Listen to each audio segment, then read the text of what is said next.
మా నియోజకవర్గం కొత్తగూడెం పాల్వంచ జంట నగరాలుగా ఉంటాయి.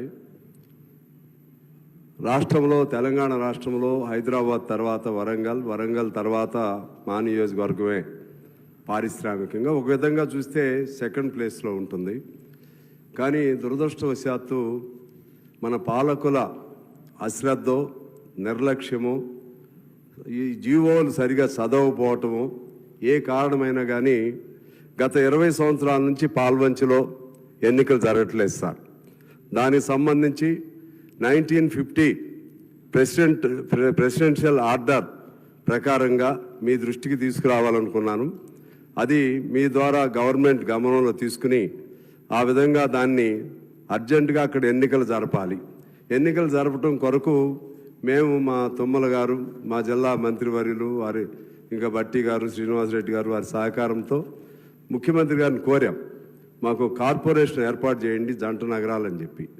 దానికి ఇప్పుడు ఈ ప్రాబ్లం ఇది కొద్ది ట్రైబల్ ఏరియాలు ఉన్నాయని ఇటువంటి ప్రాబ్లం చెప్తున్నారు. కానీ వాస్తవంగా మన జీవో ప్రకారంగా లేదు, 170 లేని ఏరియాలు కూడా వాళ్ళు రాంగ్గా అప్లై చేయటం వలన వచ్చినటువంటి ప్రాబ్లం సార్ అది.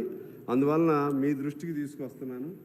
ఇందులో 1950 ప్రెసిడెన్షియల్ ఆర్డర్లో 12th పాయింట్లో page number 4, all the villages of Yellandu taluka of Warangal district excluding the Yellandu, Singareni and Serpur villages and the town of Kothagudem, ఈ 4 మినహా మిగిలినవన్నీ tribal area. 3rd point, all the villages of Palvancha taluka of Warangal district excluding Palvancha, Burgampad, Asarapet, Dammapet, Kukunoor and Nelipaka village and Sansthan Palvancha, ఇవి తప్పితే మిగిలినవన్నీ.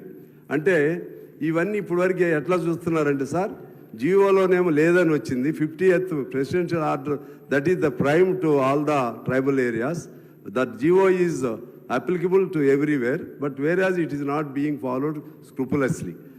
I think the officers concerned have not gone through that GO.